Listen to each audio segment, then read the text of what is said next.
Religion Day, the knowledge that we have deep inside us that we are indeed all one, and that which unites us is greater than that which separates us. I'd like to point out that the Interfaith Coalition, this is just a sampling of the diversity we have. We have many friends from a variety of Protestant denominations who are not here today because they're leading their own congregations today. We have Muslim friends. Dr. Mir Shatari had hoped to be with us today, but because of a family emergency was unable to join us. And we have many Unitarian ministers who were unable to join us today too. So everybody is welcome in the Interfaith Coalition.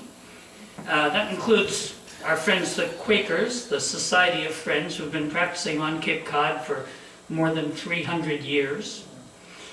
And they asked if we would share this 1 minute on peace, something the Friends have been standing up for a very long time.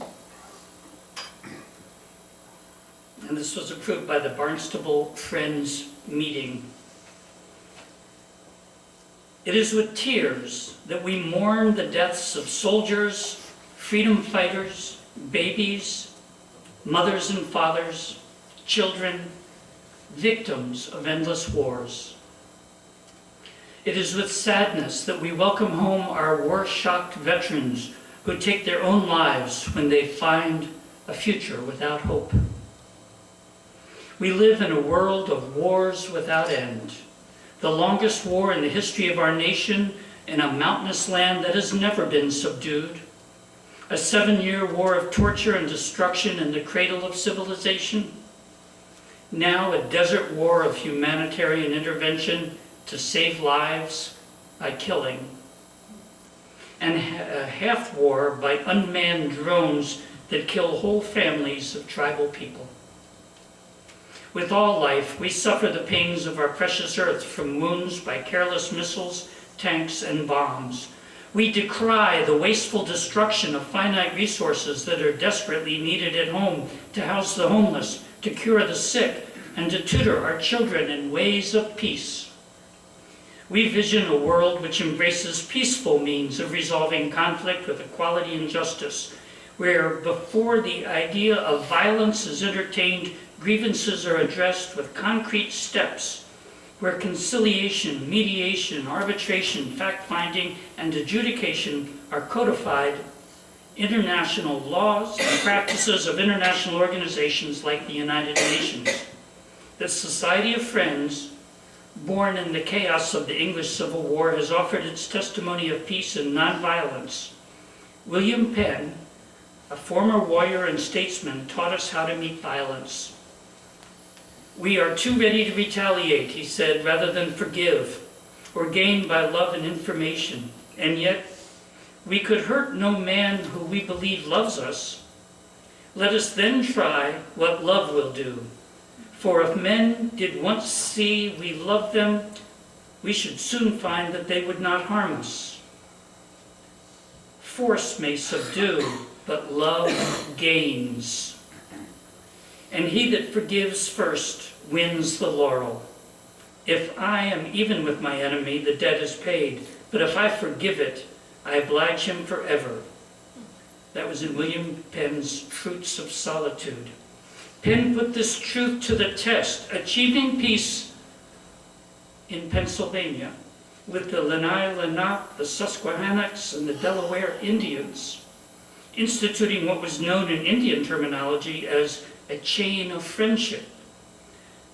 Let us then try what a chain of friendship will do.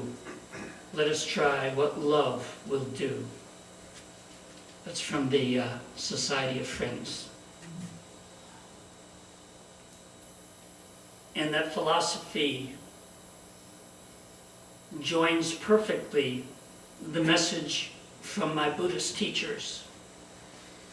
For 2,600 years, followers of the Buddha have been teaching that we are all one, and that, as the Buddhist said, Evil can never be overcome by force.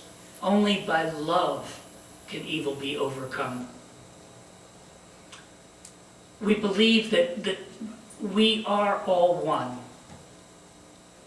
This is a pretty simple motto. In fact, you all carry it around with you in your pocket change. E pluribus unum, out of many, one. Now, the founding fathers were probably referring to the 13 colonies, but it's more true today that there were many of us here. And we're a diverse group on this planet, and yet we are one. When somebody decides to pursue the Buddhist philosophy seriously, we take what is called a bodhisattva vow. This brown jacket I'm wearing represents the robes of the order of interbeing, the philosophy that we inter are. And that's what we mean by e pluribus unum. We all are connected. We all are one. The Buddha taught that we are all like waves on the ocean. Here on Cape Cod, we have many opportunities to watch the waves on the ocean. And from time to time, a beautiful wave may appear. And then when conditions are no longer sufficient, the wave simply returns to the ocean from whence it came. The ocean is one, not separate waves. We are all one. We experienced that profoundly last month with the tragedy in Newtown, Connecticut. I don't remember when I've ever cried so much, and I bet many of you cried too.